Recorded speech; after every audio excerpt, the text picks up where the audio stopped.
Yo, first of all, I was trying to come up, like, all this, this is me trying to.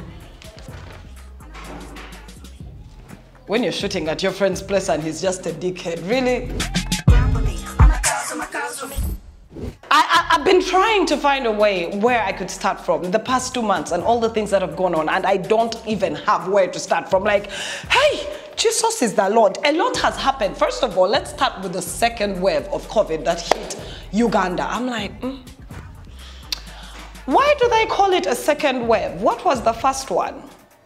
Because I have a feeling that this was our first wave, not the second. Because, hey, Jesus, in just one day, everything flipped from 0 to like 10,000 real quick. Next thing I know, they're saying it's a second wave. Next thing, the president is on TV telling us I am locking down. Next thing I know, it is a bunch of people seated on buses running to the villages. People are all scattering. RIP, Nezifukazi, RIP.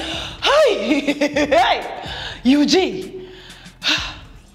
I haven't caught it. Hey, no.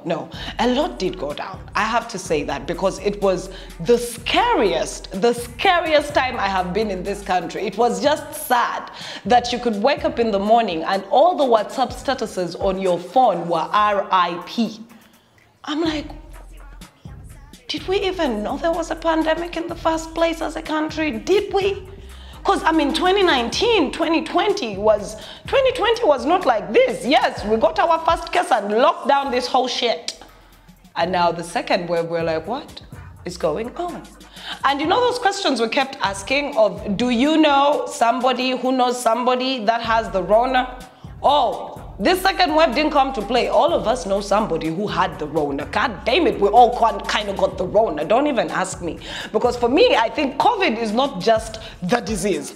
COVID is a lot more. You people don't get it. The psychological torture that comes with COVID-19 is, for me, even worse than the disease. Just the thought that you could catch it or you could die. You don't know your chances of if you could die or you could stay alive or who is going to catch it. I was like, wow.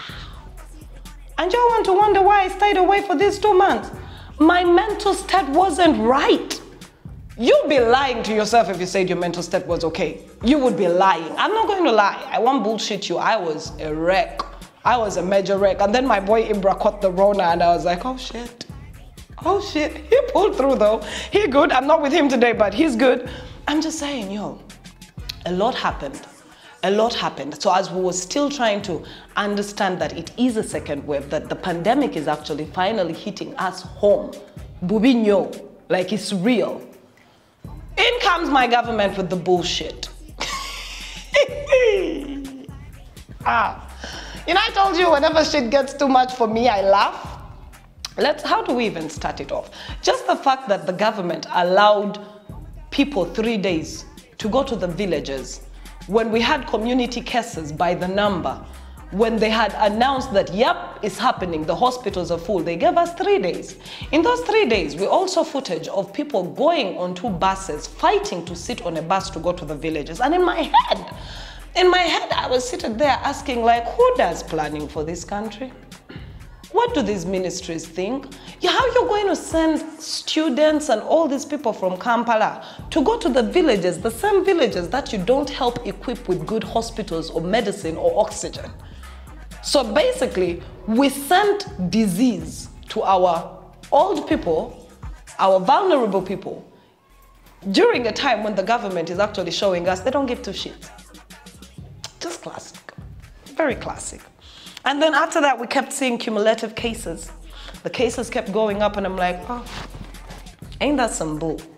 Ain't that some bull? Like, this whole COVID situation for me literally showed. And I wanted every Ugandan to see it because we keep saying these things. We keep telling you to hold these people accountable and you do not. But this whole COVID situation, it showed. It showed everybody. We had no oxygen. I bet you we still don't have enough oxygen. We had no oxygen in referral hospitals. Like, Ministry of Health in 2020, when the pandemic had just hit, came up with all these initiatives. Netusonda sente, netugula mamotoka, netugula chi, netusonda sente. I need to emphasize on that. And then when the real COVID wave hit us, They came out and told us, yeah, the president actually stood up on national television, I kid you not. And he was like, I told them to make sure we had 4K beds. How many beds did we have as a country? Intensive care beds? Oh yeah, it will break you. 216, 218, a country. ICU beds. Okay, it's like, okay, that's it. Before we know it, they put us in a lockdown. I want to talk about this particular lockdown because you're Yabade special. So during the lockdown, I know we're just rehearsing all of this. During the lockdown, when they put us in this lockdown this time, they say that we needed it. And honestly speaking, I was one of the people on Twitter who said, yep, we need a lockdown. We need to get this shit together because it's going crazy. It's out of hey. So during the lockdown, our new prime minister comes out and they're like, they're going to give a stimulus package. We're like, yes, nice, they care after all. And she says they're going to give us 100K. Isn't that like $25 a piece, each person? Yeah, they say that. And they're not going to give each person. They're only going to give 500,000 people. With a population of exactly 46 million in Uganda, they decided that 500,000 people are the ones who will get the stimulus package. I kid you not. On this list of vulnerable people, I did not see my grandparents on it. I did not see the people with disabilities being represented. I did not see so many vulnerable people, but I saw boda bodas, taxi drivers, bouncers, musicians. I'm like, wow, my country really can redefine the word vulnerable. Because let me ask, weren't boda bodas working even during the lockdown? Because they told them they could do everything else but carry a passenger. We were all relying on boda bodas to come to our houses to bring us food because we were terrified as hell to go out there. But oh no, the boda guys were vulnerable. Yeah, they were. They really were. And then the whole initiative comes to a halting standstill when the Prime Minister, Nabanja Gwemubanje Zamwe, comes out and she's like, yes, we are going to start giving out the money on this day. That day came, money didn't come. Ugandans ran amok. Of course, you went on the internet and you made all these memes about her, but I was laughing. I'm like, did you all see your names on that vulnerable list? To expect nothing. What was wrong with you? How do you even have that much hope? But then, as all of that was going on, because my country is a comical one, Nabanja decides now we are going to send out this money, and the very first transaction was actually televised. Uganda muswaza. Hey! Muswaza mulimba namwe. So Nabanja atwinde, simanya check, it was a whole room filled with people, and they were making one phone call to one guy who had received the very first 100K. Hello, this is the Prime Minister of Uganda. Have you received your 100K? Ding, ding. The guy on the other end had perfect English. But then, what baffled me more, I have called a random number before. We could try it now. And it never goes like, hello? Who is this? Okay, I have received. Thank you. It never. Usually these random numbers will be ani owewa. But no. The Nabanja guy was ready. I was like, wow, these borders have been different. They're different in this pandemic. But hey, we laughed that off. We kept it moving. So we waited for the other people to get their 100K zero. Before we know it, the Prime Minister's office is saying that some people received times 2. 6,000 people actually got times 2. I'm like, wow. But let's first put into perspective. During the same time that they had agreed to give Ugandans, the vulnerable 500,000 Ugandans, 100K, it also happened to be the time that members of parliament were going to be given 200 million to buy new cars. Now, I know most people got this confused because apparently that budget was passed by the previous house. So these guys were just supposed to get it. I'm like, okay. That makes sense. But Ugandans, why don't you know your value or your worth? Why would you even begin crying to Nabanja to give you 100K of your taxpayers' money? That is what you feel your worth was, 100K. emitwalo 10 gumu 2 3 4 5 10 ne mutulao ne muzisaba no zisaba, like y'all couldn't even get angry and say, is this our what? Ugandans, yo, I do understand what our neighbors say about us now. I do. We are just not angry. We are not hungry enough. We are not angry enough. Because I felt disrespected that someone could think of giving me 100K to last me 40 what? The 42 days? 42. Sounded like 52.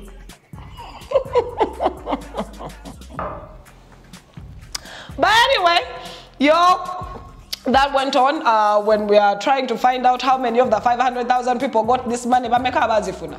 Bameka.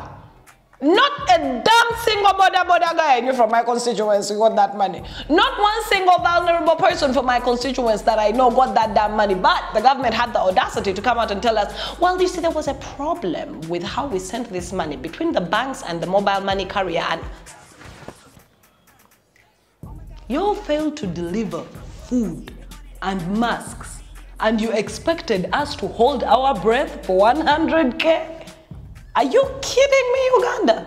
Anyway, like I said, Ugandans temunakowa. Today I'm just here on good vibes. Good vibes.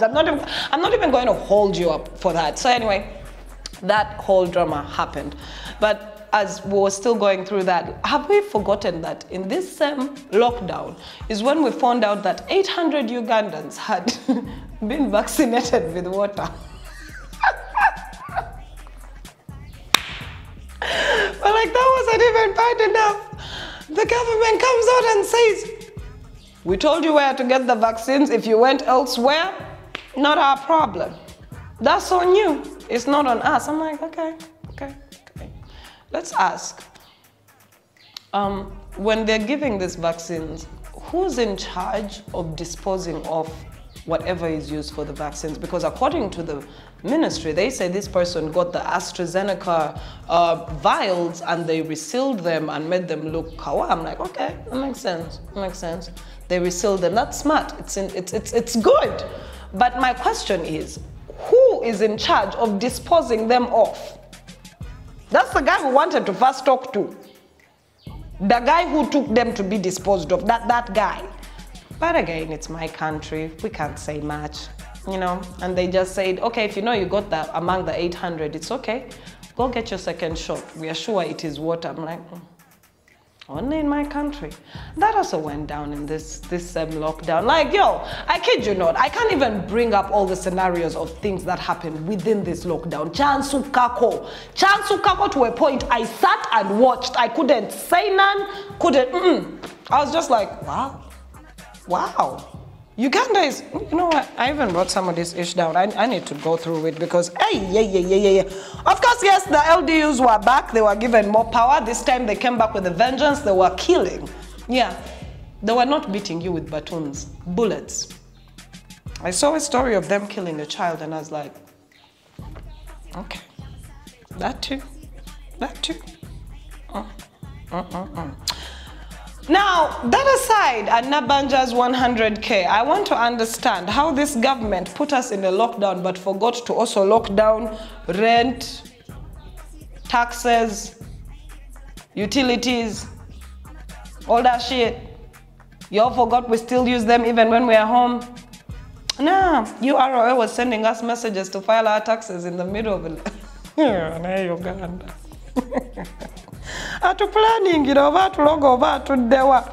Then there came the saga of private hospitals and how much they were charging for a COVID patient.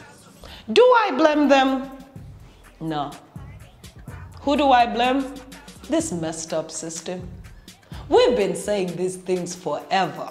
We've been crying to the government to fix up these hospitals forever. We've been talking about going to hospitals and government in Atedi Dagala forever. But as usual, the government didn't point a finger at itself. No.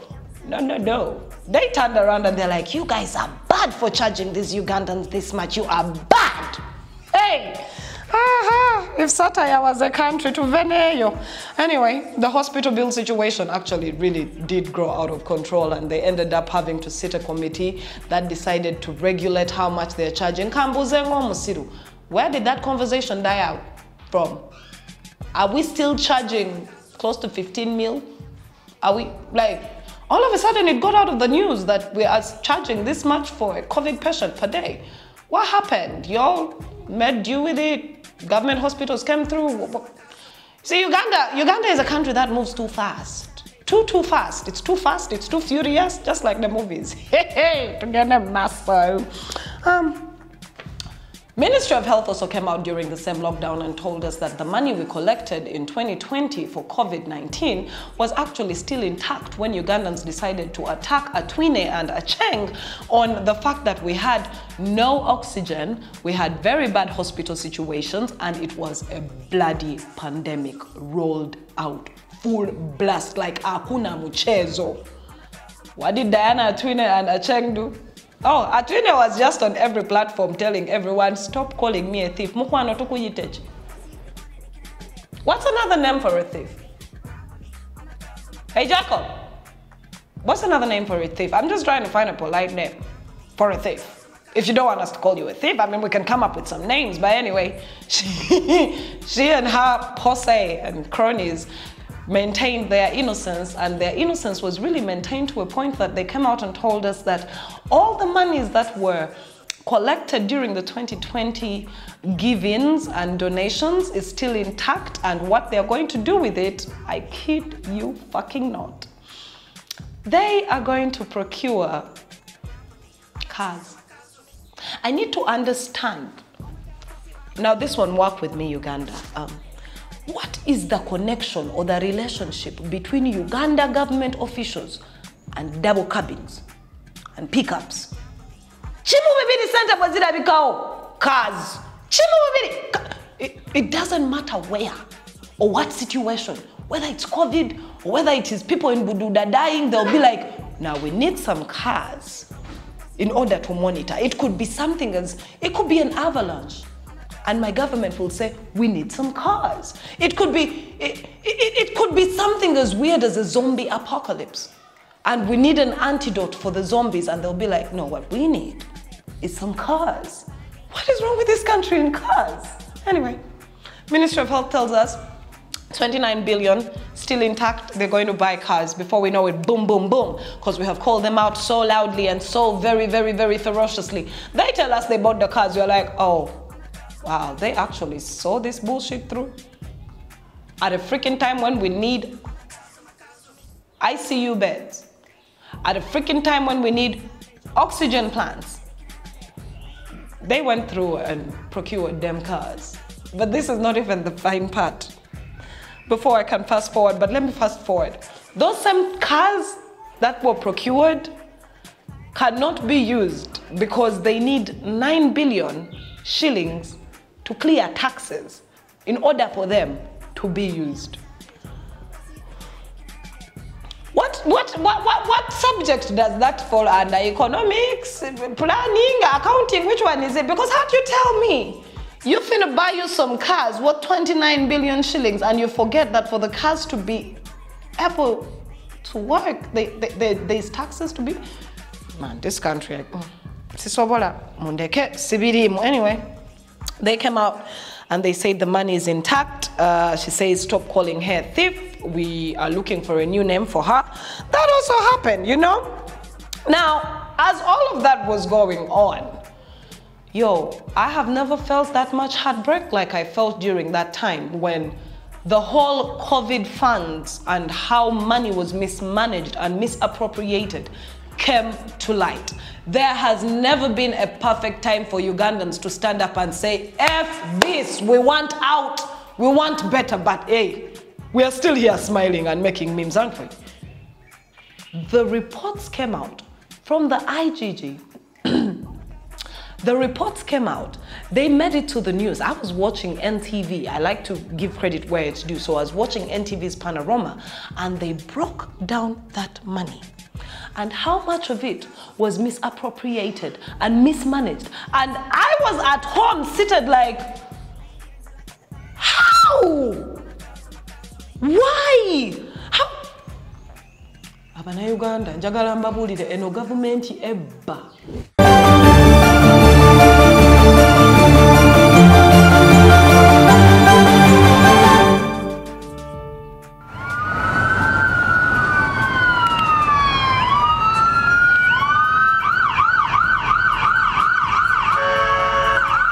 The sound of ambulances blaring horns pierces across Kampala's haunted streets as COVID-19 patients are rushed to hospitals.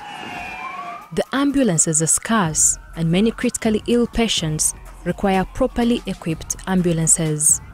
But many can't afford to hire an ambulance as it costs up to 1 million shillings. During the peak of this second wave, Mulago, which is the national referral, was inundated with patients seeking intensive care unit beds.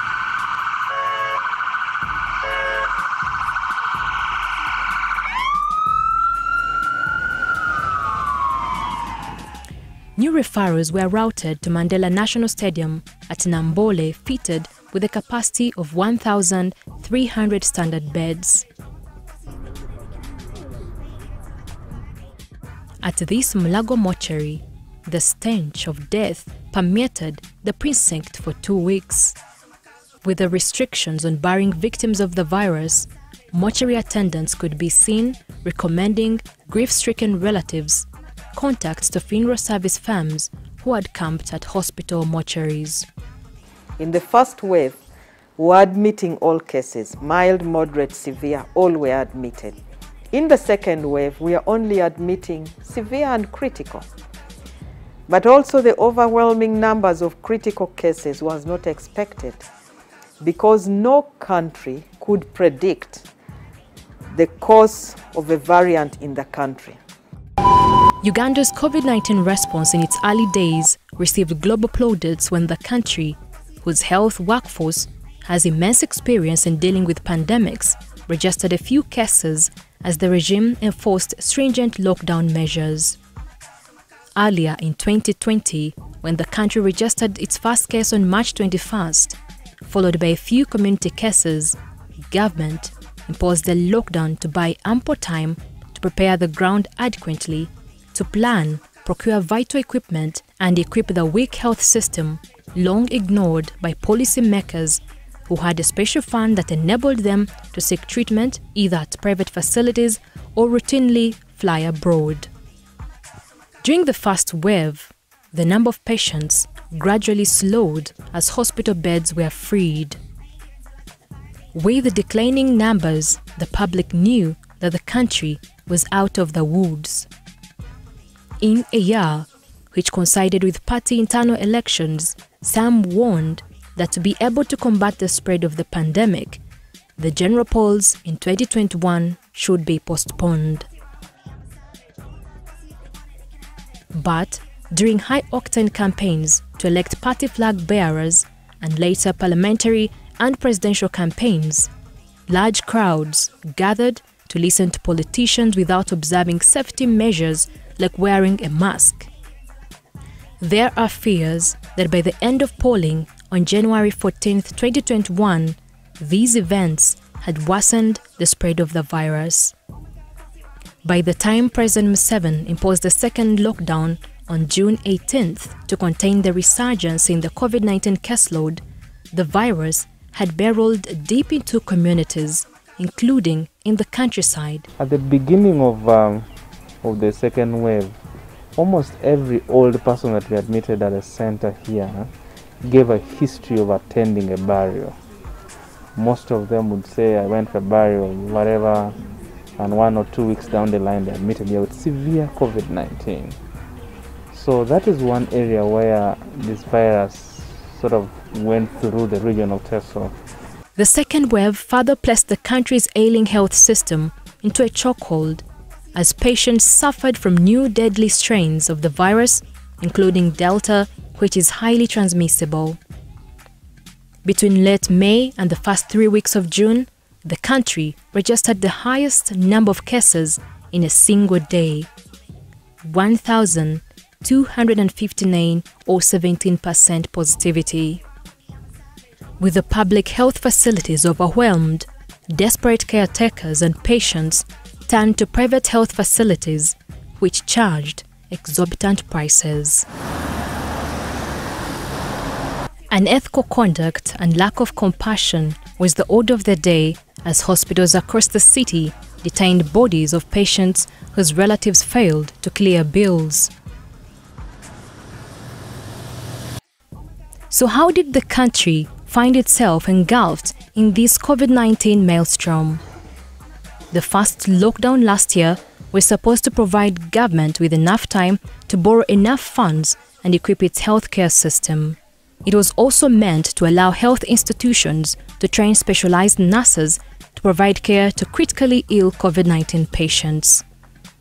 The health minister, Jen Ruther Cheng, told NTV they tried their best. We did inform the population that variants are coming in.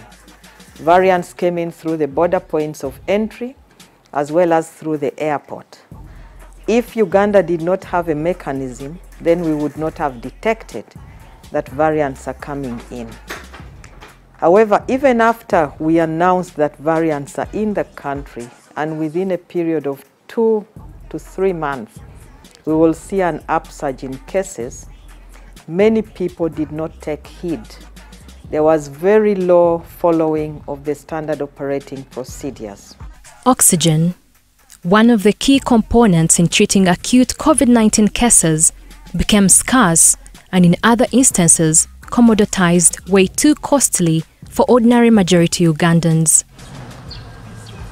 At various regional referral hospitals, fatigued caretakers could be seen carrying cylinders from refilling stations to treatment wards, whereby they have to rotate a cylinder from the ward to the place where it is supposed to be taken. The same to bring while you're either carrying on using either your head or just rolling until you reach there.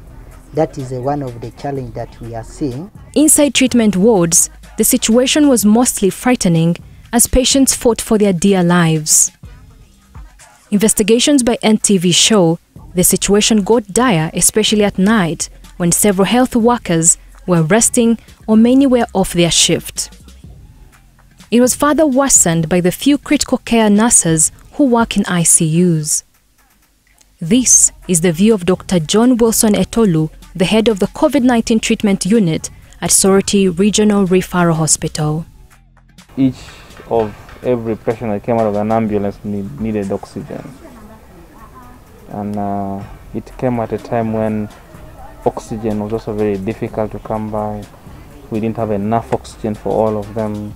We didn't have enough oxygen delivery equipment for all of them. Some of them were very old people with severe illnesses.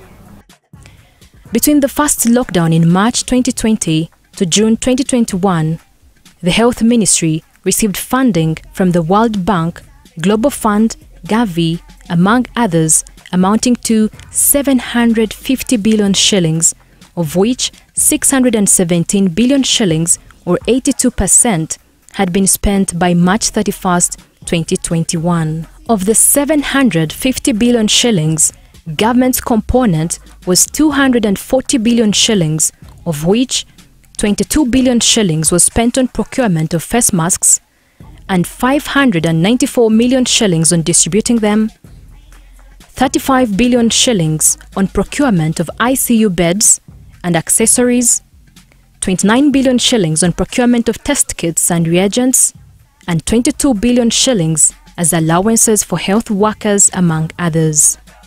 Specifically, a 6.4 billion shillings tender for oxygen was handed out to MS Silverbacks, a company registered to President Museveni's daughter-in-law, Charlotte Kainerugaba, and her sister, Ishta Asimwe. The contract provided for, among others, supply and installation of oxygen equipment at Mulago and Entebbe hospitals, a 2-year warranty including spare parts and maintenance for 3 years, and 450 cylinders including regulators, humidifier bottles and cannulas. A yet-to-be-released Ministry of Finance audit into COVID-19 expenditure, a copy seen by NTV, details that delivery and installation of 4 oxygen plants was done at Mulago Specialized Hospital and at Entebbe Mbarara Regional Referrals respectively as last December. However, the oxygen filling station at Mulago and the oxygen plant at Kayunga Regional Referral Hospital were yet to be delivered nor installed over funding constraints. The report further details The 4 oxygen plants installed at Mulago need urgent maintenance barely a year later. All the regional referral hospitals, in addition to the oxygen plants, got additional cylinders, which were procured and made available. We prepared, but you can never prepare enough because you don't know how many patients or how many people will be infected. His Excellency the President directed that we prepare for the worst case scenario. At Soroti Regional Referral, which until the second wave struck, had undergone years of deliberate neglect and chronic underfunding, officials revealed that they had both improvised for oxygen or wait for supplies transported 350 kilometers from Kampala. I think we did not prepare very sufficiently for the second wave. I'll give just one example to show how, maybe in my view, how we should have prepared. I think that the key commodity, the key drug for COVID is oxygen. And the key challenge in the COVID fight in the second wave is just oxygen, really. Oxygen has been the greatest problem in my view. So I think that we should have prepared more. The hospital's oxygen plant, with capacity to refill 5 cylinders in 3 hours, was way too slow to serve critically ill patients. Doctors explained that, averagely, oxygen consumption for non-critically ill patients stands at 1 to 15 liters, while patients in critical condition could consume an entire cylinder of 60 liters or even 2 cylinders per day. In April 2020, the Health Ministry acquired 20 100-capacity sleeper tents, each at 163 million shillings or a combined 3.8 billion shillings, the tender handed out to Lumias Uganda Limited. The tents were supposed to be installed at Nambole to create a large patient holding point, but the stadium management refused the ministry from puncturing the stadium turf, rendering the tents unused, so they were dispatched to various regional referrals. 2 tents were installed at Soroti but have barely been used. The first tent, officials explained, required a concrete floor to be constructed but had not been planned for, while the second tent installed on a lawn wasn't functional because of low electricity supply. When the hospital COVID-19 treatment unit was at its peak, management improvised space 1.4 kilometers away at the Soroti School of Comprehensive Nursing. Similarly, last year, the ministry handed out 2 tenders, 26.9 billion shillings to Elsemead E&A Limited for delivery, installation and commissioning of ICU equipment in 17 hospitals across the country, and the second 10.5 billion shillings handed to joint medical stores for supply of ICU beds and accessories. 5 ICU beds were delivered to Soroti Regional Referral Hospital, but there was no space to accommodate them. The hospital, established in the 1920s, first as a treatment facility for syphilis and later upgraded to a district hospital in 1977 and as a regional referral in 1996, comprises of mainly decaying buildings that couldn't hold heavy ICU equipment. The Health Ministry is currently remodeling a new building to hold the new ICU equipment.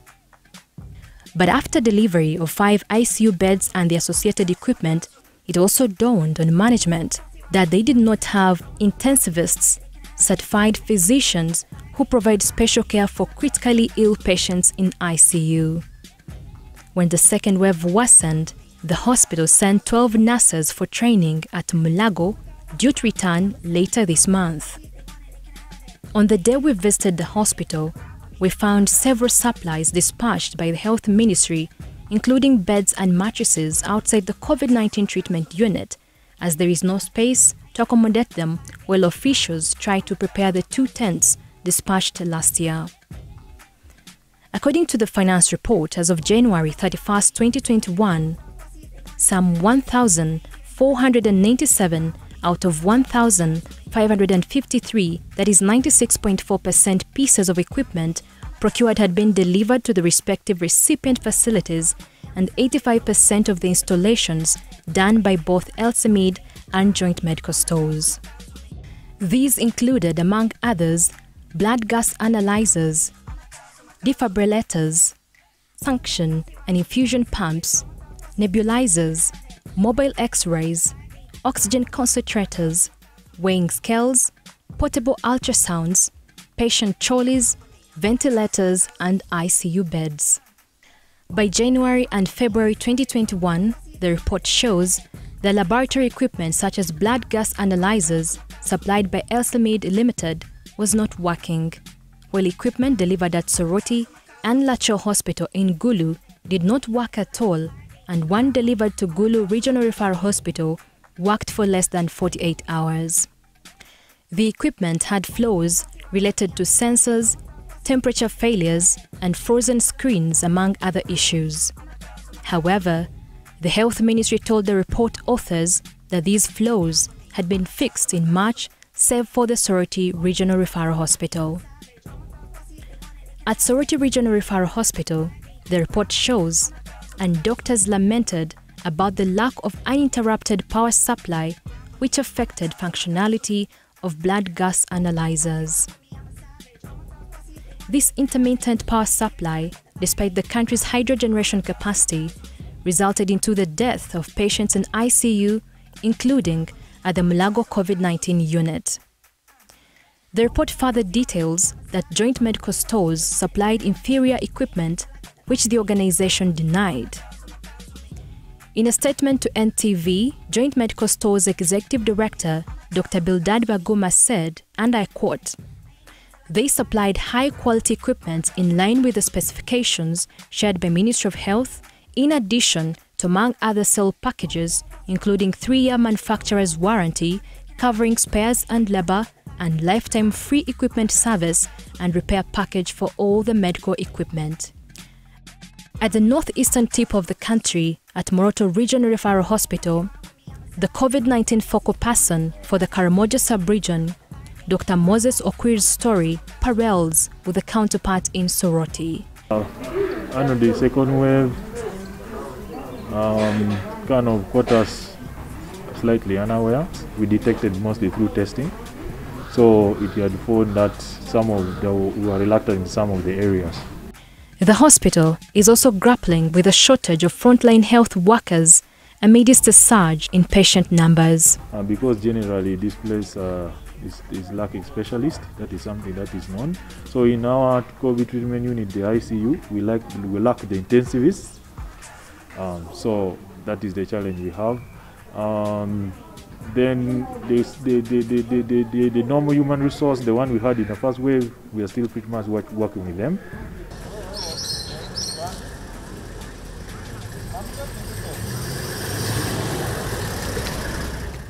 At Imbale Regional Referral, health workers speaking anonymously said the delayed payment of risk allowances had affected their morale, but the hospital director said this had been addressed.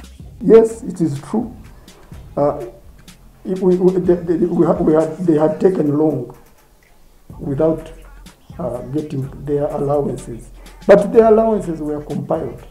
And I'm glad to report that now my staff, their allowances have been paid up to June. The hospital also experienced a glitch in oxygen and shortage in frontline workers. You may find one patient in an ICU to be attended to properly would need maybe a dedication to about four nurses to one individual, which luxury we don't have yet. But how did things go wrong when Uganda appeared to be making strides in the fight against COVID-19 compared to neighboring states earlier on in the year? Why did those in charge not rely on the first lockdown as the saving grace to fully equip hospitals in time? One of the MPs said COVID is going to be the 7th killer disease. I like that. So it's going to stay. So that means we have to plan for it like the way we plan for TB, the way we plan for HIV. Every year HIV is planned for. pick the clients, the Ugandans, and then the government. So we need to think about that. We need to get not like a new thing. That's the best way, because we always have resources. We have the brains, we have the preparation. But when you slip off a little bit, that's what happens. Whatever's happened to Uganda is not unique to our country. It has happened in many other countries as well, including the first-class countries. But if I were the PS, I would improve. I think because I work at the region, I would strengthen capacity at the regional referral hospitals. One would be to improve the capacity of the oxygen plants at the regional referral hospital to even have greater capacity. Two, we would make sure that we recruit more human resource to curb the pandemic. Three, we would put a lot of emphasis on educating the population. As I speak now, in the Teso region, people are doing all sorts of things, including steaming with cow dung and taking urine and eating all sorts of things because of the desperation. So the preparation was done, but like many other countries that experienced the second wave, you also how they were overwhelmed. There is no country that can stand up and say we were not overwhelmed. Ministry of Health continues to prepare even for the third wave, because there will be a third wave. Well, the country's COVID-19 death toll has clocked 2,286. All is not entirely despair, as over 65,083 patients have recovered out of the total caseload of 89,514, as health workers have placed themselves in the harm's way to save lives. But the country is not yet out of the woods, as the third wave is imminent and could as well get the country ill-prepared. This ain't funny. This ain't funny. We can make jokes about it, we can make memes about it, we can go on social media and laugh through it, and tweet about it all day, but it is not funny when you look at how much money was just down the drain. And then you look at how many of your family members, friends and family, acquaintances actually lost their lives in the second wave. Just 2 weeks of the second wave, 2 weeks. We all lost somebody at some point.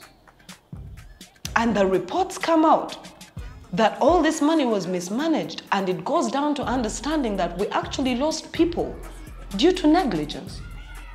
The government was actually negligent, and no Ugandan is holding the Ugandan government accountable for that.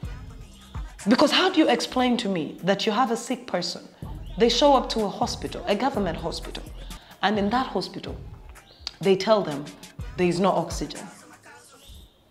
But let's not forget that at the beginning of the pandemic, there was a company which is owned by the pimp himself, the god of corruption himself, Incarnate, and his kids. Sam Kutesa's kids, Silverback Pharmacies, were actually paid to supply oxygen. And let's just say it did go according to plan. But nobody, not a single person, has held these people accountable for the deaths that occurred that could have actually not happened. You lost people due to government's negligence. But it's okay. We're finna make memes. Oh yeah, we're going to make memes. We're going to tweet. We'll get likes, we'll get follows. But not a single person will stand up and say, wait, the government was actually negligent with these lives. I don't believe that everybody we lost in those 2 weeks was supposed to die. I don't. Y'all could go about and tell me this whole bullshit of like, it is their time, that is the way it was written. No. You don't tell me somebody is in a hospital on oxygen and they're asked for a bribe to keep them on oxygen, which you cannot afford, and they take the oxygen off of you and put it on somebody who can afford it, and you tell me that is not sheer negligence. You do not tell me that an entire referral hospital cannot have enough oxygen. You do not tell me that. As a citizen, as a layman, that ain't none of my business. It's up to you, the government, to make sure that you're looking after its people. We've seen all these other countries caring about their populations. And here's the irony. Our president took the time out to go on national television while he was giving a speech at a certain conference. I even forget what it was. And he was lamenting and calling out the Western powers about vaccine hoarding. I have news for you, Mr. President. Big news. I don't know if any of your advisors gave you this news. Do you know what these other countries are doing? They are prioritizing their citizens. Yeah, their citizens are a priority. They could give two shits about a third world African country that did not plan and prioritize its citizens. They don't. They don't. They can actually hoard as much as they want. Is it immoral? Yes. Is it very impractical? Yes. But is it what they're doing? Hell, yes. Because their people come first. And now all you African countries who have done nothing for your people, who have always been leeching off your people, who have been doing all these things to your people, want to get mad that the Western countries are not helping? Are you crazy? Man, this... Anyway, the funds were really, really mismanaged and misappropriated. It was so bad that I actually read one report, and I know this one caught the eye of every Ugandan, where Operation Wealth Creation, which, by the way, I need to know. Operation Wealth Creation, creating the wealth. I need to just have, they need to line up.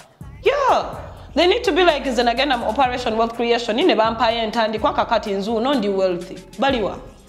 Anyway, that's Saleh and Sylvia Worry. She was given that post, and I still don't understand how you come from bootleg fashion designers to running an entire government initiative. Sylvia, you need to explain why they chose you, because I believe we have very, very competent people. Now, people are going to say I'm trying to take down another black woman. No, she ain't competent. We had people who could qualify for that. Before we know it, and we're still judging her competence, they tell us that according to them and their budgets that they were given, Sylvia Worry and Operation Wealth Creation budgeted for, in according to their budgets, there was a part where they were buying a kilogram of beans at 450,000 Ugandan shillings. A kilogram of beans. Kilo. Keto, K for keto, kilo. At emitwalo ana mwetano.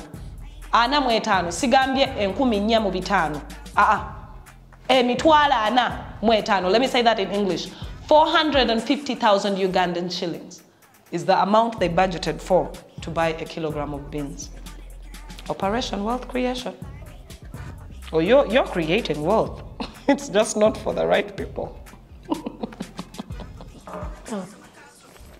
You are actually creating wealth for a different type of person. Yeah, we need to understand that Operation Wealth Creation is not for the population. It is for a particular set of people, a group of people, and they are really creating wealth for these people, because at 450,000 Ugandan shillings, a kilo of beans, sign me up, give me 2 acres of land, I'm freaking going to plant beans.